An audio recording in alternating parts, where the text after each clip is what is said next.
Hello everyone, myself Nupur Sharma, and today we are going to start with the first chapter of Geography Class 8, that is Resources. What do you understand by resources?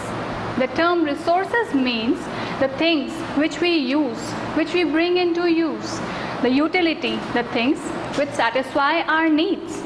If we see some examples over here, water, electricity, rickshaw, vegetable and textbook. These all are resources. Why they are resources? Because they all have value and they all are used by you people. They are all used by us. So all these are known as resources, the things which satisfy our needs. Further, we will see that resources are classified into three types: natural resources, human-made resources and human resources. When we talk about natural resources means water, land, soil, air. All these are natural resources because we can find them naturally on earth. Now natural resources are further classified into two: renewable resources and non-renewable resources. Renew, from the word you can make it out, creating something new. So renewable resources are the resources which can be renewed. For example, water, paper, solar energy, wind energy, you all can renew these resources. So that's why they are known as renewable resources. Now let's come to the next, that is non-renewable resources, which cannot be renewed. Non-renewable resources, for example, coal, petroleum and natural gas. We can't renew all these resources, that's why they fall in the category of non-renewable resources. Next we have human-made resources. The resources which are made by humans means we as a humans are putting our efforts, our knowledge and our skills to create these resources, and that's why these resources are known as human-made resources. For example, if I take a small example of this chalk, this is not a natural resource. Humans have made this. If we talk about the blackboard, humans have made this. So all these resources are known as human-made resources. We can see some more examples like textbook, rickshaw. All these are made by the humans. Our next resource is human resource, which means we human beings are also a resource. Now how we become a resource? Because the knowledge which we are having, the skills which we use to make some resources, so we as a humans are also known as a resource. Some more examples of human resources are like doctors. Doctors have knowledge and they are using their knowledge and skills to treat their patients. So they are also a resource. We need them. We need the doctors. So that's why they are a resource. We, teachers, are also a resource. Engineers are again also a human resource. Now human resource, there is one more term, human resource development. Human resource development means to develop the quality, the knowledge, the skills of a person, of a human being. We call it as human resource development. When we improve the skills and knowledge of a person, so we call it as human resource development, because we are human beings, we are a resource and some development is being made in our skills and knowledge.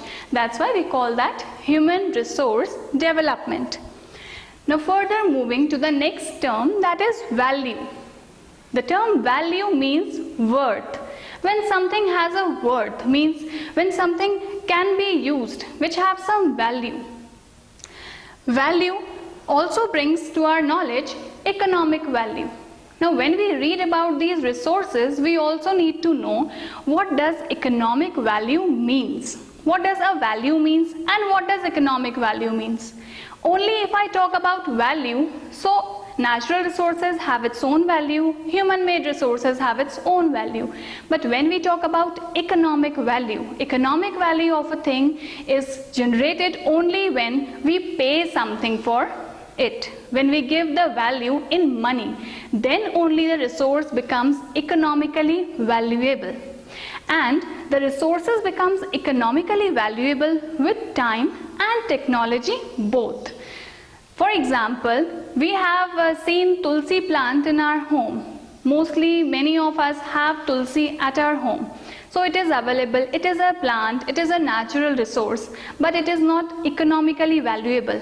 Although it is valuable but not economically valuable, because you are not paying anything if you are using that tulsi plant in your home. For example, again, I take example of some home remedies. We all know what are home remedies. Whatever we prepare at home by using some natural resources. Suppose my grandmother gives me an idea that if you have cough or cold, you can make a tea in which you can include some ingredients, like you can add tulsi, you can add black pepper, you can add some other natural resources to make that tea better for your use. That was a home remedy. It was very effective also. It had some value also, but we will not call it as economically valuable. Why? Because we are not paying anything for using those natural ingredients in our tea. When we talk about economic value of our things, it requires time and technology both.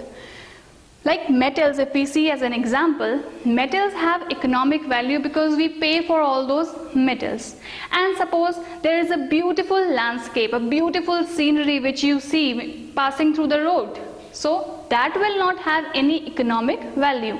It has a value because it seems so beautiful, it is relieving your eyes, you feel relaxing by seeing such beautiful landscape, but it doesn't have any economic value. Now if we talk about the next term, patent. Anything becomes economically valuable when it is patented. Patent means having an exclusive right over your idea or invention. Like as we took the example of the remedy, the homemade remedy. If all that remedy will be sold by a particular person who created all that, and if the person will sell that remedy to some medicinal firm and the person will say that I want my right on this remedy, then only I will sell it to you. That means it has been patented, means you are having the right on that particular thing because you have created that thing. That means patent. So for economic value, a thing had to be patented by someone. Now we talk about the distribution of resources. The resources are available in each and every part of the earth, but they are not equally distributed in each and every part. The distribution of resources differ from place to place, and the factors which are responsible for difference of these resources are the physical factors. Physical factors are responsible for distribution of resources in every place in a different way. Physical factors, for example, the terrain, the climate and the altitude. The place, the climate it is having, the height in which it is, the place is, that completely depends on the climate, terrain and altitude of a place, that what kind of resources are available at that place, and that's why the resources are not equally distributed in each and every region of the earth. Now we'll come to the most important point, that is conservation of resources. To conserve something means to save something. As we all are very much aware that natural resources are there, though they can be renewed, but if you will not conserve those resources, maybe one day they all will get exhausted. So that's why it is very, very important for us to know that we need to conserve the resources. Now how you can conserve the resources? You can conserve the resources by using it in a proper limited manner. If we have the resources available with us, for example, water. Water, we know that water is available to us, but there are many places, many regions, many areas who are facing the problem of water scarcity. They are not getting safe drinking water. Why all this is happening? Because we are not taking care of our natural resources, and that's why maybe one day all these natural resources will also get exhausted if we will not use them properly, if we will not take care of them. So we are completely responsible to conserve our resources. How you can conserve your resources? You can conserve resources by using resources carefully, by giving them time to renew. Anything takes a lot of time to get renewed. Natural resources can be renewed, but it will take some time. So we have to give them time to get renewed. By reducing the consumption, we can reduce the consumption in order to conserve our resources. If we will see that we have so many resources, and if we will keep on continuously using even without using them in proper way, so we can again face the problem that we will lose these natural resources as well.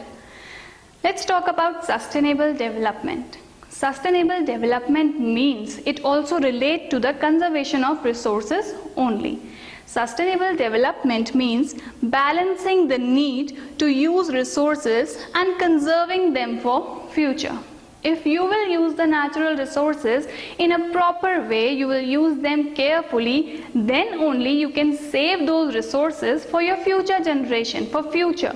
If we will not be careful in using our resources, then we will not be able to save it for future, and all the resources will get exhausted. And if it get exhausted, then definitely it will affect all the human life. So it is very important for us to conserve the resources and to apply sustainable development for all the resources. Thank you everyone.